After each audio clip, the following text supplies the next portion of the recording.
जरा सोचिए, कागजों में जमीन आपकी, खसरा खतौनी में नाम आपका, लेकिन रातों रात उस पर सरकारी मुहर लगकर अवैध प्लाट काट दिए जाते हैं और आपको कानों कान खबर तक नहीं होती।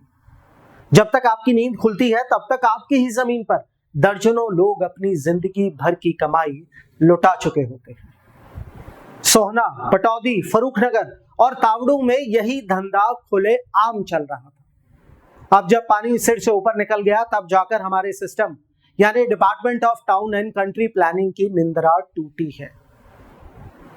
हरियाणा में कानून है कि अगर 1 एकड़ से कम कृषि भूमि बेचनी या ट्रांसफर करनी है तो सेक्शन 7A के तहत डीटीसीपी से एनओसी लेनी होगी। इसका मकसद था अवैध कॉलोनियों पर रोक लगाना, लेकिन हमारे सिस्टम ने जो ऑनलाइन पोर्टल बनाया वह भू माफियाओं के लिए खुली छूट बन गया। दरअसल खेल कुछ इस प्रकार था। पोर्टल खोलिए, किसी की भी जमीन के कागज डालिए, एक जाली हल्फनामा अपलोड करिए और सिस्टम पलक झपकते ही एनओसी जारी कर देता था। ना जमीन मालिक के फोन पर कोई ओटीपी, ना कोई पहचान की जांच, ना कोई फिजिकल वेरिफिकेशन। जालसाजों ने इसी का फायदा उठाया। असली मालिक को पता भी नहीं और उसकी जमीन के एनओसी जालसाजों की जेब में। फिर उसी सरकारी कागज को लहराकर सीधे सीधे खरीदारों को फंसाया गया कि साहब देखिए सब कुछ सरकार से पास है। सरकारी सर्वे खुद मानता है कि इस फर्जीवाड़े के चलते हर साल स्टैंप ड्यूटी में कम से कम 30% का सीधा नुकसान सरकारी खजाने को हो रहा था। सैकड़ों बीघे जमीन पर अवैध कॉलोनियां कट गई। कुछ जगह एफआईआर दर्ज करके खाना पूर्ति कर दी गई। कॉलोनाइजर अपनी जेबें भरकर गायब हो गए और आज असली मालिक और गरीब खरीदार अदालतों और तहसीलों की धूल फांक रहे हैं। अब डीटीसीपी ने आदेश जारी किया है कि 7A एनओसी के लिए आधार बेस्ड ओटीपी अनिवार्य होगा।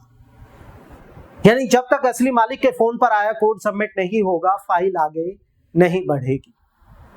अधिकारी कह रहे हैं कि लूप होल बंद कर दिया, लेकिन सोचने वाली बात यह है कि जब सालों से 30% रेवेन्यू लुट रहा था तब इस डिजिटल खिड़की को खुला किसके कहने पर रखा गया?